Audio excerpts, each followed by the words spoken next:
What's popping, y'all? It's your boy Bobby, or better known on YouTube as Bobby Fit Making Your Body Fit here. And welcome to Draw My Life. This is something I wanted to do for a long time, but I just needed to compile my thoughts, and I was just reminiscing on a lot of things. And I know, like, if I can go on and talk, I can go on and talk about every single aspect of my life leading up to me being almost 28. But that would take a long time. That would take hours, as a matter of fact. So absolutely no. So I will try to whittle this down very simply to about 30 minutes and keep like key highlights in my life. Things that happened to me to make the man that I am today. So first off, my name is Bobby Wesley Adams. I was born November 9th, 1993. And I'm from a small little town in Colorado Springs, Colorado. I have a mom named Tracy, a dad named Bobby Lee Adams. I guess that makes me Bobby Jr. And a sister named Jasmine. And then there's a mystery person in my family. And I also have my two brothers. But I'm just focusing right now on my immediate family. I grew up in a small little county called El Paso in Colorado. It's not exactly poor, but it's not exactly rich either. Everything is pretty secluded and everything like that. Growing up, I went to Bates Elementary, and growing up in my early days in my childhood was pretty great. I'm not even gonna lie to y'all. Back in the times to where nobody gave a fuck about your race or or anything like that or something like that. Like they just wanted to play with you or something like that. They just wanted to play or just be outside. Those were the days. We're talking about Cartoon Network, Ed, Edd n Eddy. I remember coming home on Monday nights and Thursday nights ready for some wrestling because that was the golden age of wrestling. I'm so glad to be born in 1993. And then just going just a little bit older into wrestling, seeing Stone Cold Steve Austin and wrestling at its finest. So I'm very grateful for that. And like I said, nobody cared about what you look like or something like that. They just wanted, they just wanted to hang out or something like that. And those were the golden ages. And then, fun fact, I was absolutely known as the fastest guy in elementary school. We used to have these functions to where we did a track meet or some sort of track and field day for an elementary school. I used to get first in 100 meters, the 100 meters there and back, a trip around the entire playground twice. It was good stuff. There was only one person I know that can beat me, but we ended up getting very close. I was one of the fastest, if not the fastest, in the entire school. So that was some good times. So 5th grade came around, same thing, and one of my favorite subjects at the time was English. I loved English. I loved the teacher that taught us English. Specifically, like setting structures like adjectives, nouns, pronouns, and all that. Which is why I speak articulate to this day. I don't know what it is about English, but I love it. As far as PE, of course. But anyways, I graduated. And I moved on to this middle school called Horace Mann. And it was pretty much the same thing. Like everybody was pretty chill, pretty cool. I was known as like the cool kid and everybody, liked me. I mean, I didn't see it coming. I was like, I saw a person, they thought I was fast and everybody everything like that. Track and field is when things started getting legit. Like, Now, Horseman wasn't too far away from Bates. Um, it wasn't too far away from Bates. I say it was about like what, 5 miles? Like I could walk there in 30 minutes if I wanted to. But it was good, very good. And I was still keeping up with wrestling and all that, and doing functions. And then I was officially like, I had to pay some money. It wasn't that much. It was like $10 per season. I put my skills to the test, and I ended up winning some medals for track and field. Um,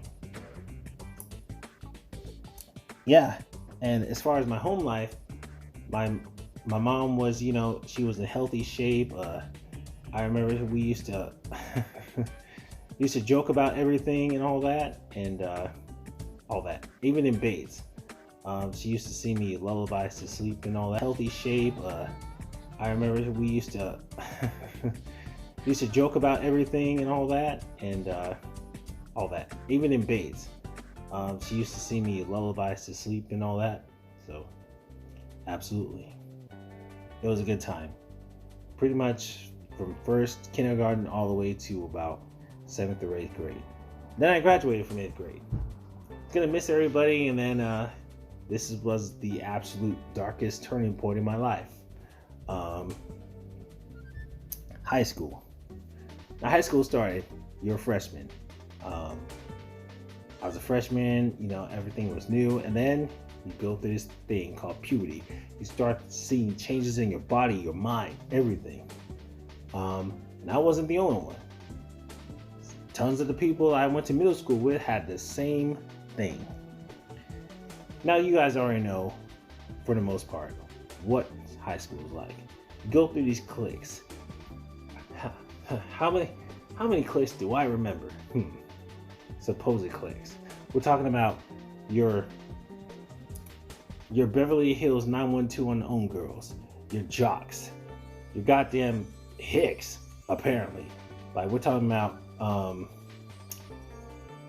the type of motherfuckers that would drive something like a truck off of Forrest Gump, like chasing you down with a goddamn Confederate flag. Not that it happened to me, but that's just an example. It's just so many cliques. And then, of course, you got your Sir 13 wannabes and all that. Like the Mexican Cholo gangs and all that. So there was that. So my question to myself is, where do I fit in and all that shit? And I was bullied for pretty much everything that you can possibly think of. I was small, I was black. Like, where do you start? Do you start at the black part? Like, I was black, I was small. I didn't have the Coke bottle glasses, but I did wear glasses. As a matter of fact, I wore transition lens glasses. But it didn't matter. I didn't have a job, or I didn't have like all the fucking cool cars or anything like that, or something like that. Like, it was very, very rough for me. I absolutely hated high school. And then what disappointed me the most was like when they said that you're too white to be black and too black to be white. Like, I didn't just get picked on by white men. We're talking about like pretty much every single race. There's not a single fucking person that took me seriously in high school. And I couldn't blame them. Like, it was more verbal bullying than physical. And the physical just came from just me being overall weak. And then to top that off, my mom, like I said, I'm sorry if I didn't say this, my parents have been married for 35 years so far. They're still married, still together. So my sister moved out, so I had no one to vent to. Like, my mom started changing as well. Like, I'm not sure. Like, she had me when she had me. She was at a pretty significant age, and then all of a sudden, it just started coming back to her. She started suffering from severe mental disorders. I'll tell you all about this later. Don't think I'm just trying to dog on my mom. So she suffered from severe mental disorders. But like I said, I wouldn't tell y'all. But in the meantime, she just hated men, and then it strung over to my dad, and of course me, and she just changed really quick. She just didn't want to deal with it. So I was pretty much caught between a rock and a hard place. My mom's going through pretty much anxiety and all that. And then there were so many things that happened in high school, I can't even keep up with it. Um, it led to me being like this quiet kid, this shy kid. Like, like, and then when I said like you're too white to be black and too black to be white, it's like I still find that like insulting. Like, it's not insulting, just irritating. Like, are you telling me that black people are incapable of like, speaking with like speaking vocabulary with articulate or something like that? People used to call me like fucking Carlton or something like that. Fuck you, we're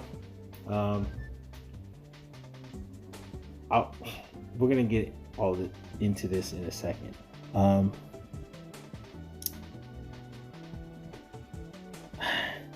Because of my mom's problems and all that, I used to have friends over, but not anymore. Like, and you know what's the crazy thing? People used to disrespect my mom, and I had the audacity to agree with them. Like, yeah, my mom's the devil from hell. I'm not sure what happened to her. She used to be so nice, but now she's just straight from hell. And I should go back right now and slap the shit out of my 10-year-old self. Or myself 10 years ago. So my sister moved out. She already graduated like years ago, when I was in high school. And I had nowhere to vent to. I had nowhere to go. I was essentially caught between a rock and a hard place. I couldn't escape shit. If I went home, I got cussed out. If I went to school, I pretty much got humiliated on a daily, if not every other day basis. I had nowhere to go. I fucking hated life. I think it was around 3 years, like 3 years. It was mid-fall.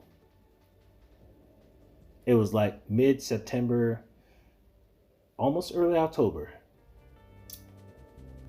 I just couldn't take it anymore. At least I thought I couldn't take it anymore.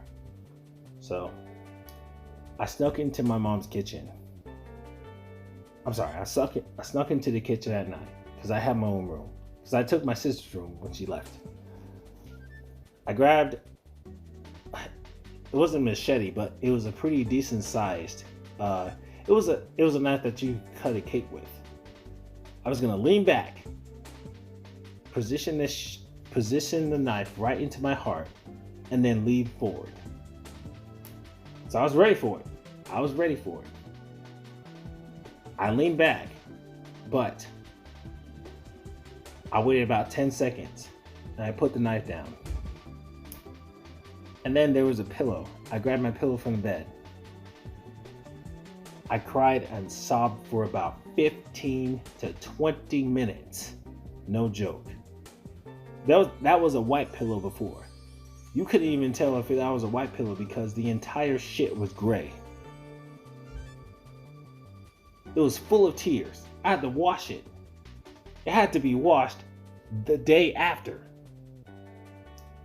I hated life. I hated home. I hated life.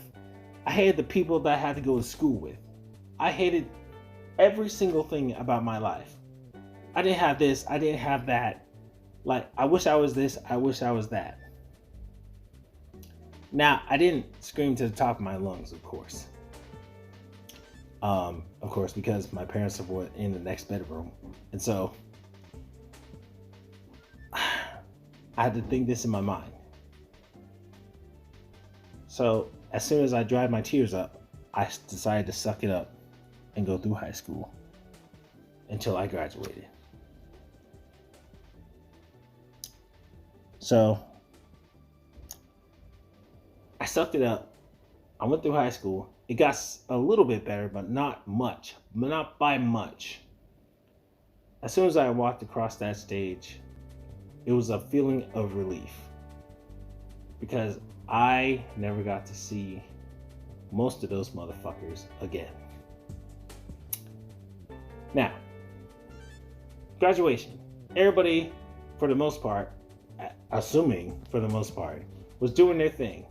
Either they were mooching off of their goddamn parents or actually doing something for themselves or going to college or something like that.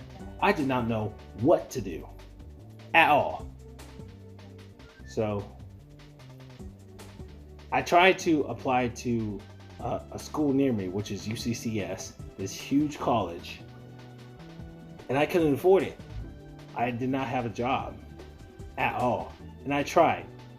I was still at home. I still tried to apply for a job because my mom forced me to, and it got to the point to where she really, really pissed me off.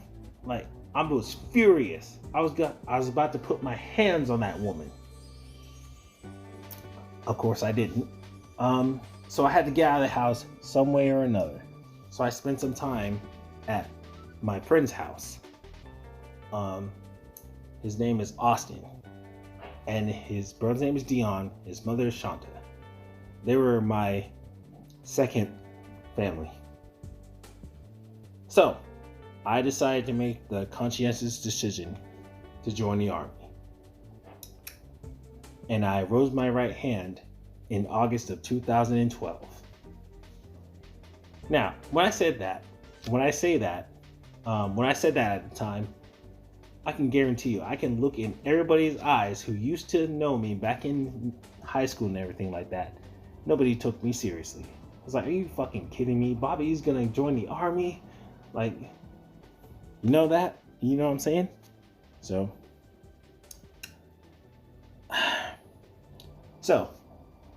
I didn't care what anybody said. I needed to do something about my life right now. So at the time, I went to basic training the second day of January of 2013. I went to basic training. I got jumped. It was a new experience for me because it was the first time out.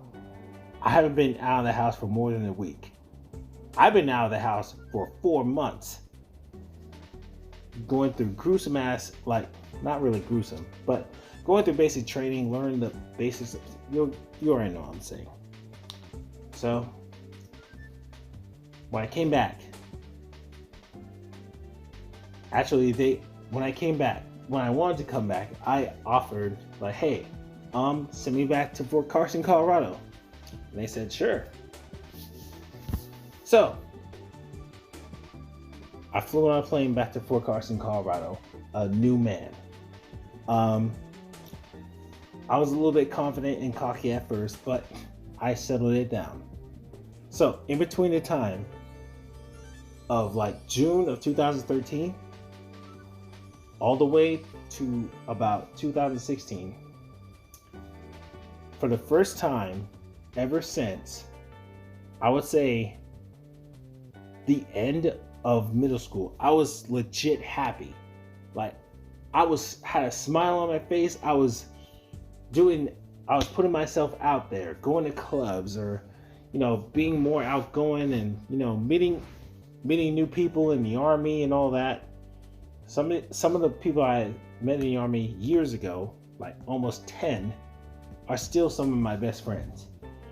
We're talking about clubbing and, putting myself out there. And then at the time in Fort Carson, Colorado, my hometown, which is like 15 minutes away from my home base. But the reason my mom is the way that she is because she's been, it's hard for me to say, but she's been raped, almost killed, abused by men her entire life, and she's been only with 3.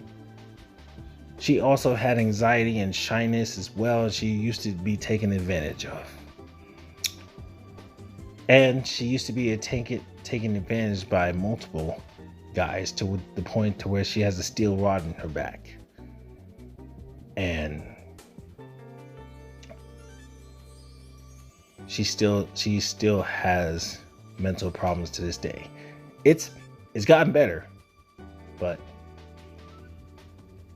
once I learned all the gritty details, I was in absolute shock.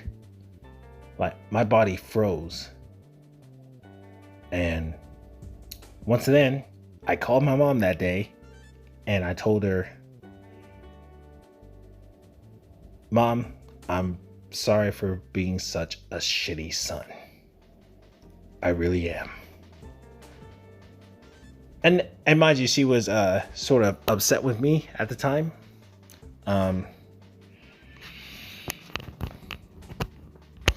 She was upset. And right now, me and my mom have the best relationship ever. I can't think of the last time that me and my mom actually argued with each other. But anyways, I just wanted to say thank y'all very much. Whether I met you through Instagram or Instagram, tag, meet me in real life, Colorado, Germany. Recently, if I recently talked to you, I appreciate y'all so much. And if y'all are wondering who my final member of my family is, it's my sister's daughter, my niece. She is very smart. Her name is Julia. Thank y'all very much for everything. If it wasn't for y'all and my own motivation and my life, everything I've been through, I would have not made it. So I just wanted to say thank y'all very much.